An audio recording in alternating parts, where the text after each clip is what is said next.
Unlocking language. Run a pilot, explained. Hello, language explorers. Today, we're diving into the phrase, run a pilot. It's a term that's flown out of the aviation world and into everyday business and project management. So fasten your seatbelts. We're about to take off into the world of pilots, but not the ones you're thinking of. Run a pilot might bring to mind a scene with airplanes and aviators, but in this context, it's all about testing. To run a pilot means to conduct a small-scale test of a program, product, or concept before rolling it out on a larger scale. It's like a dress rehearsal before the big show.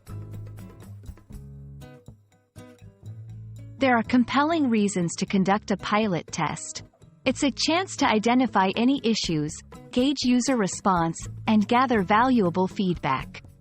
Think of it as a test drive for your project, ensuring everything runs smoothly before the full launch. Pilot projects are everywhere, from new software at work, innovative teaching methods in schools, to that new streaming series you're binge-watching. Before a full launch, these initiatives are tested in a controlled, limited setting to ensure success on a larger stage.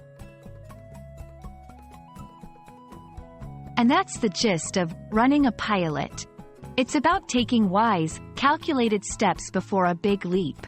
Whether you're in business, education, or even planning your next big adventure, remember the value of a pilot run. Hope this helps you navigate not just language, but also the smart planning of your projects. Fly high and catch you on the next linguistic journey.